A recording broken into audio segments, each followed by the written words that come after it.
রাস্তারও কিন্তু কিছু হক আছে, আপনি আমি কি জানি? রাস্তারও কিছু কিছু হক রয়েছে।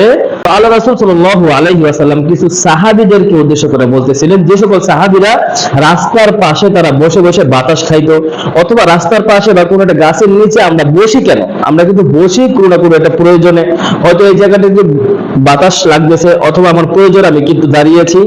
এখন এই দাঁড়িয়েছি যে এটারও আমাদের কিছু হক রয়েছে।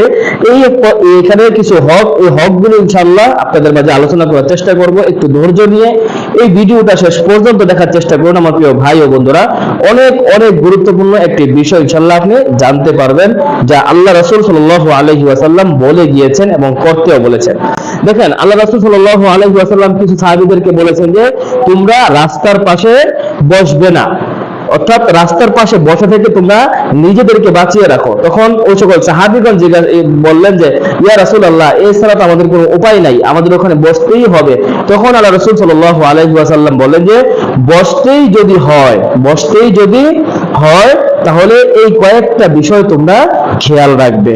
তার মধ্যে প্রথমতই আল্লাহ রাসূল সাল্লাল্লাহু আলাইহি ওয়াসাল্লাম যে বিষয়টি বলেছেন যে রাস্তার মধ্যে তোমরা তোমাদের দৃষ্টিকে অবনত রাখবে, অর্থাৎ দৃষ্টির হেফাজত করতে আল্লাহ রাসূল বলেছেন। দেখেন, রাস্তার মধ্যে কিন্তু দৃষ্টির হেফাজত করাটা অনেকটাই কষ্টসাধ্য একটি বিষয়।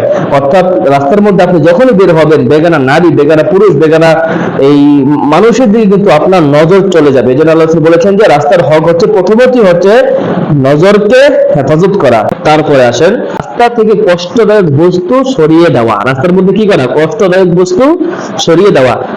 আপনি বসে আছেন, দেখতেছেন যে রাস্তার পাশে একটি ইট পড়ে আছে। বর্তমান সমাজে যেটা হয়ে থাকে, ইট পড়ে আছে, এই ইটটা আপনি সরিয়ে দেন। কারণ ইটের মধ্যে যদি একটা অটো গাড়ি বা একটা বাস গাড়ি বা ট্রাক যেটাই হোক যদি ধাক্কা খায়, একটা না একটা দুর্ঘটনা কিন্তু ঘটতে পারে।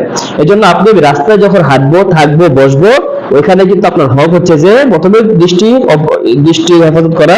2 নম্বরে হচ্ছে যে কোনো কষ্টসাধ্য বিষয়, কষ্টদায়ক কোনো জিনিস যদি থাকে ওটাকে সরিয়ে দেওয়া। এটা কিন্তু আল্লাহ রাসূলের কথা ভাই, আমার কথা না, একটু মনোযোগ সহকারে শুনেন। তারপরে যে বিষয়টি আল্লাহ রাসূল সাল্লাল্লাহু আলাইহি ওয়াসাল্লাম বলেছেন যে সৎ কাজের আদেশ করা, অর্থাৎ রাস্তায় থেকেও আপনি সৎ কাজের আদেশ করতে পারবেন। সৎ কাজের আদেশ আল্লাহ রাসূল করতে বলেছেন। আমরা কয়জন করি? রাস্তা দিয়ে হেঁটে যাচ্ছি, আমি মসজিদে যাচ্ছি, আশেপাশে মানুষ মসজিদে যাচ্ছে না, নামাজে যাচ্ছে না, তাদেরকে কিন্তু দাওয়াত দিচ্ছি না। আমি ভালো কাজ করছি, কিন্তু তাদেরকে আমি ভালো কাজের দাওয়াত দিচ্ছি না। তারপরে যে বিষয়টি আল্লাহ রাসূল বলেছেন, তোমরা যখন রাস্তার পাশে বসতেই যখন হয়, অসৎ কাজ থেকে তোমরা বিরত রাখবে, অসৎ কাজ থেকে নিষেধ করবে। অর্থাৎ সৎ কাজের আদেশ, অসৎ কাজে নিষেধ করবে। আমরা কয়জন করি ভাই? রাস্তার মধ্যে মানুষ আজকে খোলামেলা চলাফেরা করতেছে, রাস্তার মধ্যে আজকে মানুষ অন্যায় কাজে লিপ্ত হচ্ছে, অন্যায় কাজ করতেছে। আমি কয়জন, কবে, কাকে বাধা দিয়েছি? এজন্য কিন্তু আপনাকে আমাকে হিসাব দিতে হবে। এজন্য আমার প্রিয় ভাই বন্ধুরা, যারা আমরা রাস্তার পাশে বসি, অবশ্যই দিনের কাজ আমরা জারি রাখার চেষ্টা করব। আল্লাহ রাসূলের এই 4টা বিষয় যে বলে গিয়েছেন, এই 4টা বিষয়ের উপর ইনশাআল্লাহ আমরা আমল করার চেষ্টা করব। অবশ্যই ভিডিওটি শেয়ার করে সবার কাছেই পৌঁছে দিন।